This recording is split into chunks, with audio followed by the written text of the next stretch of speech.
हिंदी साहित्य का इतिहास ये एक ऐसा टॉपिक है जो यूजीसी नेट से लेकर टीजीटी पीजीटी तक लगभग हर एग्जाम के लिए बेहद जरूरी है। पर क्या कभी सोचा है कि इस विषय पर जो सबसे पहली किताब लिखी गई वो भारत में लिखी ही रही गई थी?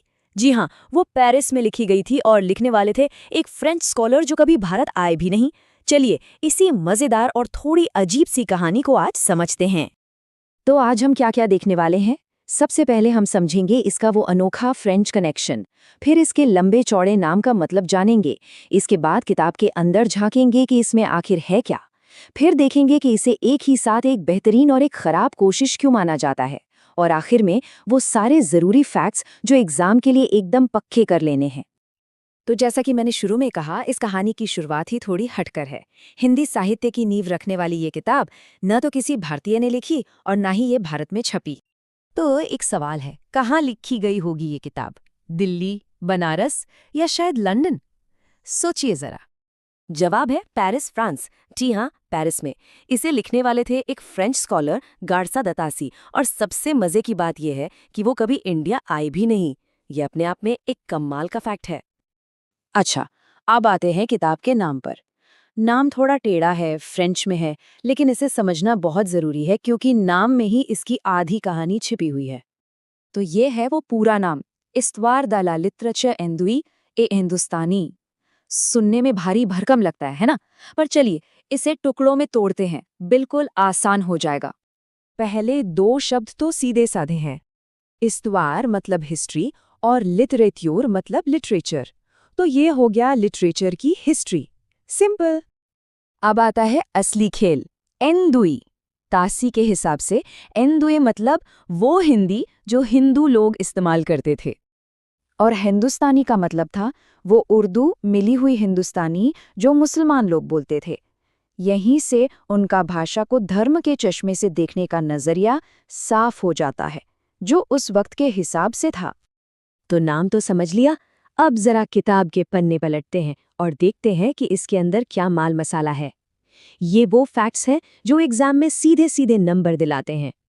और हाँ, ये सारी जानकारी अजय कुमार की बहुत ही शानदार स्टडी नोट्स पर आधारित है, जिसमें सारे जरूरी फैक्ट्स एक जगह मिल जाते हैं। तो देखिए, ये किताब एक बार में नहीं छपी। इसका पहला एडिशन 2 हिस्सों में आया। पहला हिस्सा 1839 में और दूसरा 1847 में। और फिर कई साल बाद 1871 में इसका एक बड़ा अपडेटेड सेकंड एडिशन भी निकाला गया। इस किताब में कुल मिलाकर 738 कवियों और लेखकों का जिक्र है। 738! उस जमाने के हिसाब से ये बहुत बड़ा नंबर था। लेकिन असली ट्विस्ट अब आता है। इन 738 में से हिंदी के कवि कितने थे?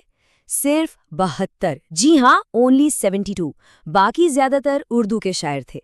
यहीं से इस किताब की सबसे बड़ी प्रॉब्लम शुरू होती है। और एक और बड़ी अजीब बात, इसमें कवियों को उनके टाइम के हिसाब से नहीं रखा गया। मतलब कौन पहले आया कौन बाद में, ऐसा कुछ नहीं, बल्कि उनके नाम के हिसाब से अरेंज किया गया, A to Z, जिसे डिक्शनरी में होता है। इस मेथड को कहते हैं वर्णानुक्रम पद्धति, और ये इतिहास लिखने का सही तरीका नहीं माना जाता। तो अब सवाल ये है कि इस किताब को हम समझे कैसे? ये एक माइलस्टोन है या एक बड़ी गलती? सच तो ये है कि ये दोनों है। चलिए इसकी खूबियां और खामियां दोनों देखते हैं। तो इसकी सबसे बड़ी कमियां क्या थीं? जैसा हमने देखा, पहली, ये अल्फाबेटिकल ऑर्डर पर थी, हिस्ट्री के हिसाब से नहीं। दूसरी, इसमें कोई काल विभाजन नहीं था, मतलब आदिकाल, भक्तिकाल, रीतिकाल जैसा कोई डिवीजन नहीं। और तीसरी बड़ी कमी, हिंदी और उर्दू के कवियों को बस मिला दिया गया था, कोई क्लियर बाउंड्री नहीं थी। इस किताब की आलोचना भी खूब हुई। हिंदी साहित्य के सबसे बड़े नाम आचार्य रामचंद्र शुक्ल, वो तो गार्सा दतासी को हिंदी का पक्का दुश्मन तक मानते थे।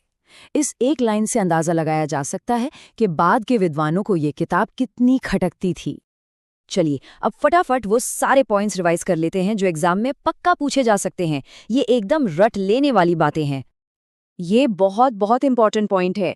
ये किताब तो फ्रेंच में थी, तो इसका हिंदी में अनुवाद किसने किया? ये किया था डॉक्टर लक्ष्मी सागर वार्ष्णेय ने 1952 में, और किताब का नाम रखा हिंदुई साहित्य का इतिहास। ये नाम और साल दोनों याद रखने वाले हैं। तो एक नज़र में सारी कहानी क्या है?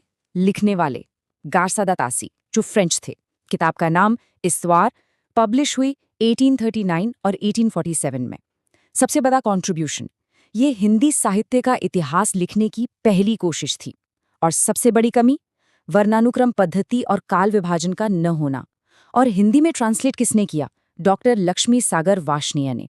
बस इतना याद रख लिया तो काम हो जाएगा। अब आखिर में एक सोचने वाली बात कि कोई किताब एक ही साथ इतनी जरूरी और इतनी खामियों से भरी हुई कैसे हो सकती है? शायद जवाब ये है कि कोई भी पहली कोशिश परफेक्ट नहीं होती, पर वो एक रास्ता जरूर खोल देती है जिस पर चलकर आगे बेहतर काम किया जा सके। गारसा दतासी की किताब ने वही रास्ता खोला था।